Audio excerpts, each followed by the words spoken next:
Hi everyone, welcome to back DK English Teach by your teacher Deepak Kumar. तो आज हम अंग सान सू की द्वारा लिखा हुआ एक्सेप्टेंस स्पीच के बारे में आपको पढ़ाएंगे, जो कि पैनोरामा का 5वां पार्ट है। एक्सेप्टेंस स्पीच का मतलब होता है स्वीकृति भाषण। एक्सेप्टेंस का मतलब स्वीकृति और स्पीच का मतलब भाषण। तो यह जो पाठ है वह अलेक्जेंडर एरिस ने अपनी महान राष्ट्रीय नेता मां अंग सान सू की के बदले में अपना कृतज्ञतापूर्ण स्वीकृति भाषण प्रस्तुत किया। अंग सान सू की का जन्म 19 जून 1945 ईस्वी को रंगून, बर्मा में हुआ था।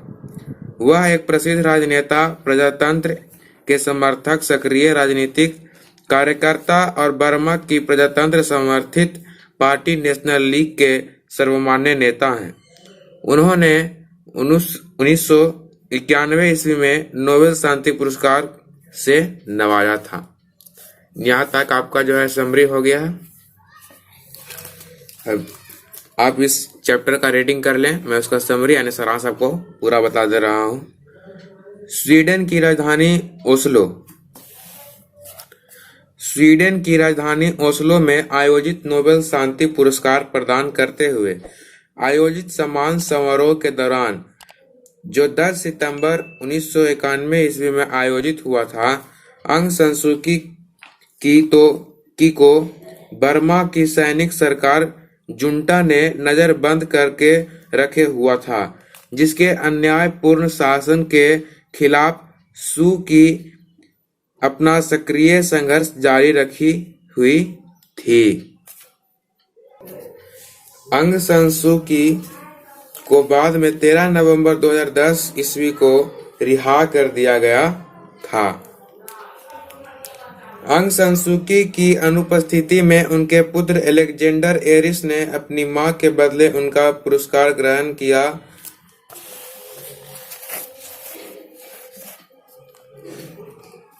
अलेक्जेंडर एरिस ने अपनी मां की तरफ से उसने प्रस्तुत स्वीकृति भाषण दिया था। अलेक्जेंडर एरिस ने उपस्थित लोगों को संबोधित किया कि उसकी मां निश्चित रूप से यह सम्मान स्वयं के नाम पर नहीं कबूल करना चाहेगी।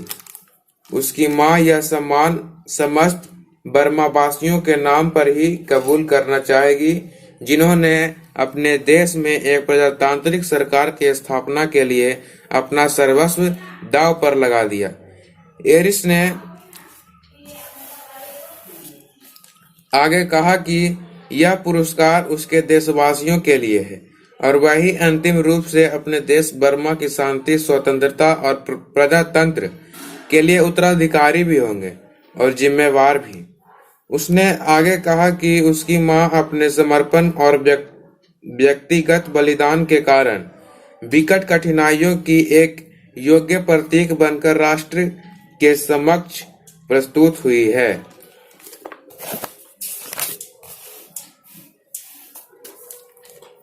अलेक्जेंडर ने आगे कहा कि बर्मा के लोगों को उनकी बंदी बनाई गई मां के साथ साथ राष्ट्र के अन्य बंदी बनाए गए वरिष्ठ नागरिकों और अत्यंत सम्मानीय नेताओं की कैद को भी नहीं भूलना चाहिए।